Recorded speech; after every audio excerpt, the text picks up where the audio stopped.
सबसे पहले आप सभी को मेरा प्यार भरा नमस्ते। मेरा नाम है प्रियंका तिवारी और मैं हूं देवभूमि उत्तराखंड के खूबसूरत गांव त्रियुगी नारायण से और आप सभी का स्वागत करती हूं केदार घाटी के इन खूबसूरत पहाड़ों से। अभी सुबह के 11 बज रहे हैं और चारों तरफ तो बादल लगे हुए हैं पहाड़ियों पे, लेकिन आज बारिश नहीं हो रही है। थोड़ी देर पहले तक तो धूप खिली हुई थी, लेकिन अभी बादल लग गए हैं। शाम तक कोई भरोसा नहीं, बारिश हो सकती है और ठंडी ठंडी हवा चल रही है।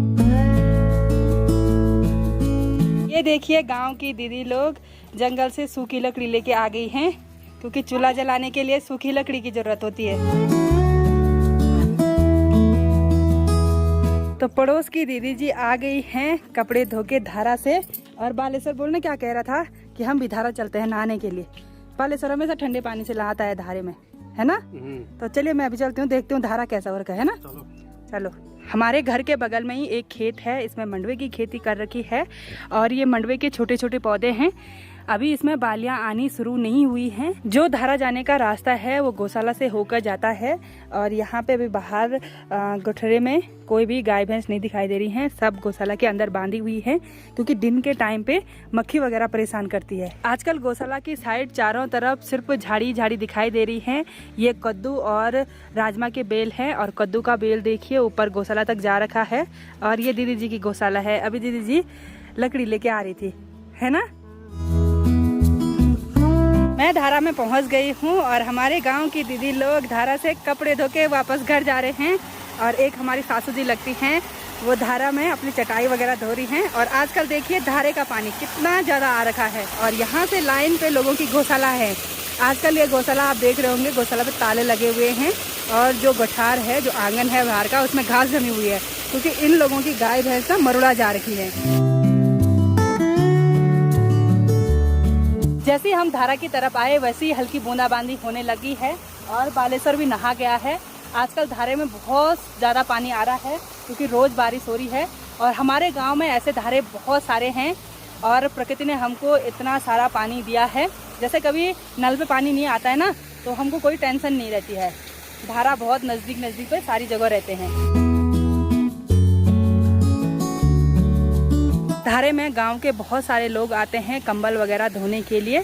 और धारे के बगल में ही एक खेत है, यहाँ पे राजमा की खेती हो रखी है और राजमा के बीच में ये जो बड़े बड़े पौधे दिखाई दे रहे हैं, ये हैं भांग के पौधे। ये देखिए वो ऐसे ही बचा के रखे हुए हैं। आज मैंने अपने मोहल्ले का धारा भी आपको दिखा दिया है और इसको नलसुन का धारा बोलते हैं। यहाँ का नाम नलसुन है। और बहुत सारे लोग मुझे कमेंट करते थे पहले, जब मैं ऐसे धारा वगैरह दिखाती थी, कि आप इसका पानी स्टोर क्यों नहीं कर सकते हैं। तो पहाड़ों में पानी स्टोर करना थोड़ा मुश्किल काम है, क्योंकि अगर हम स्टोर करेंगे तो लैंडस्लाइड हो जाएगा। और बहुत सारे लोग मुझे कमेंट करते थे कि आपके यहाँ भांग की खेती भी क्यों होती है। तो भांग के अंदर बीज होते हैं जो तड़के के रूप में यूज़ करते हैं पहाड़ों में, और चटनी भी काफ़ी टेस्टी होती है।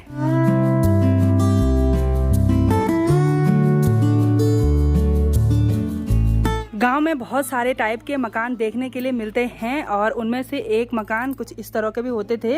इनकी बाहर की दीवार पे तो सीमेंट वगैरह लगाया रहता था और जो खिड़की वगैरह हैं वो पहले के हिसाब से थोड़ा बड़ी रहती थी और डबल मंजिल वाले, और ये उस टाइम के बड़े मकान होते थे। और ये देखिए ऊपर जाने के लिए अंदर ही से सीढ़ियाँ बनाई रहती थी और इसको बोलते हैं खोली। और खोली पे देखिए ये बिल्कुल पूरा डिजाइन है, ये है लकड़ी का और इसी पे गणेश भगवान बना रखे हैं। और नाम भी लिखा रहता था कि किस सन में बना, किस संवत में बना और तब घर के मुखिया कौन थे, ऐसे सब लिखा रहता है। और इस पे देखिए पूरा लकड़ी लगा रखा है। और ये जो छोटा बना रखा है ना, इसको खतरू बोलते थे। और इसके ऊपर से देखिए एक कील टाइप की लगा रखी है, ये भी लकड़ी की कील है। और इस पे बैग वगैरह टांगने के लिए। और दरवाजे उस टाइम पे कुछ इस तरह के होते थे, मतलब दोनों दरवाजे खुलते थे और कुंडा इस टाइप का होता था। ये देखिए ये लोगों का है, जिनका ये है उनका नया भी मकान है। और ऊपर वाला जैसे किसी और का होगा, देवरानी जेठानी में ऐसे बंटे रहते थे। और जिनका ये ऊपर वाला है ना, उनका नया मकान ये है। और यहाँ अंदर दीदी जी खाना बना रही हैं, मतलब पुराने वाले घर में वो खाना बनाते हैं और नए वाले घर में सिर्फ रहने के लिए। और ये आ गई यहाँ की मालकिन, बाहर आ गई। आप भी आ जाइए। हाँ कोई नहीं, हम भी बना लेते हैं, बारिश होने लग गई है। चलिए खाना बनाते हैं अब। जो पुराना वाला घर मैंने आपको फ्रंट से दिखाया है वो हमारे बगल का ही मकान है और काफ़ी लंबा मकान है। उस ज़माने का सबसे बड़ा मकान हुआ करता था और उस टाइम वो 4-5 भाई थे, तो सब भाइयों में बंटवारा हो रखा होगा। और इस मकान की एक खास बात बताती हूँ, इस मकान की दीवारों की चिनाई पूरी पत्थर से हो रखी है और अभी तक ना एक छोटा पत्थर भी नहीं निकाल सकते इस पर से, मतलब इतना टाइट रहता है। और इन पत्थरों की चिनाई ना चिकनी मिट्टी में की रहती थी और किचन वाली मोरी इतनी छोटी सी होती थी धुआं बाहर निकालने के लिए। और ये लकड़ी भी अभी तक सड़ी नहीं होगी क्योंकि दीवार पे पानी बैठना का कोई सवाल ही नहीं होता है, इतनी अच्छी से चिनाई कर रखी रहती थी। और बिना बिम के बिना उसके डबल मंजिल का बना देते थे। पहाड़ों के मौसम का कोई भी भरोसा नहीं होता है। सुबह तक तो अच्छी सी धूप खिली हुई थी, उसके बाद बादल लगे, उसके बाद बारिश हुई और अभी बारिश तो बंद हो गई है लेकिन चारों तरफ कोहरा लगा हुआ है। वैसे आज मुझे पॉली हाउस में काम करना था, आलू की खुदाई करनी थी और फिर क्यारियाँ बनानी थी, लेकिन अब पॉली हाउस में 5-6 दिन तक नहीं जा सकते हैं क्योंकि हमारे परिवार में हमारी एक जेठानी जी हैं, उनका बेटा हो रखा है। तो हमारे गढ़वाल में ऐसा मानते हैं कि जहाँ भी जैसे कुछ सड़ने वाली चीज़ जैसे ये आलू और कद्दू वगैरह ऐसे बेलों पे नहीं लगते हैं। 6 दिन तक ही ये सब कुछ होता है, 6-7 दिन तक। शाम के 5:30 हो रहे हैं और हमारी तैयारी है अभी सोनप्रयाग मार्केट जाने की। वैसे तो केदारनाथ धाम की यात्रा बिल्कुल कम हो गई है, यात्री लोग बहुत कम आ रहे हैं और पहली बार सावन के महीने में जो केदारनाथ के पीछे का जो हिमालय पर्वत है ना, उसके दर्शन हो गए हैं। अभी उससे बादल छट गए हैं, तो ऐसा बहुत कम होता है सावन के महीने में। और शाम के टाइम पे पहली बार मौसम काफ़ी सुहावना है, इधर उधर बादल लगे हुए हैं और बादलों पर धूप लगी हुई है, बहुत तेज़ चमक रहे हैं बादल। तो बहुत ही खूबसूरत नज़ारा हो रखा है इस टाइम का।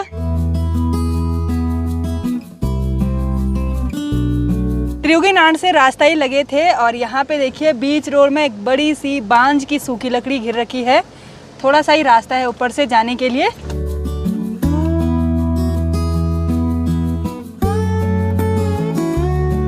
हम डायरेक्ट आज अपने ढाबे में नहीं जाएंगे, हम जाएंगे मार्केट में। और यहाँ देखिए गधेरे इतने ज़्यादा आ रखे हैं, मटमैला पानी आ रखा है और बिल्कुल सुनसान दिखाई दे रहा है। वैसे पहले इधर साइड गाड़ियों को नहीं जाने दिया जाता था क्योंकि यहाँ जाम लग जाता था और आजकल तो ऐसी स्थिति है कि गाड़ियाँ मार्केट तक जा रही हैं। सोनप्रयाग में आते ही हल्का हल्का अंधेरा होने लग गया है और गिने चुने ही यात्री लोग दिख रहे हैं, आधा से ज़्यादा तो इसमें लोकल हैं। और आज नीरज कहाँ जा रहा? नीरज तो बैग टाँग रखा, सर मारा, देखो कहाँ जा रहा? घर जा रहा। यहाँ 7 नंबर हॉल में रह ले और अब मालिक साहब बैठेंगे चेयर पे। सुधांशु जी कैसे हो? अच्छा, लग रहा है यात्री आजकल कुछ नहीं है।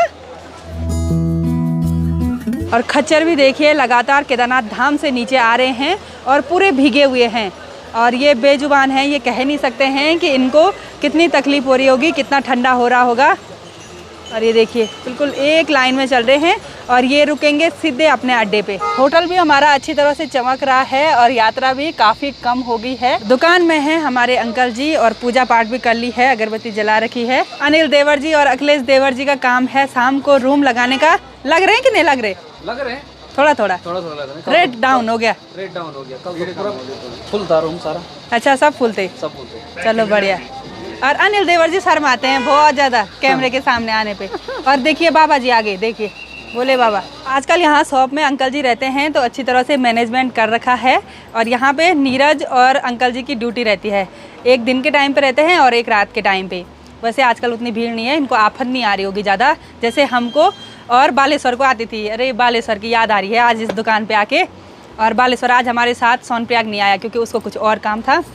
तो आज की इस वीडियो को यहीं पे एंड करते हैं। आई होप आपको वीडियो पसंद आई होगी। वीडियो पसंद आए उसको लाइक कीजिए, कमेंट कीजिए और अपने दोस्तों के साथ शेयर कीजिए।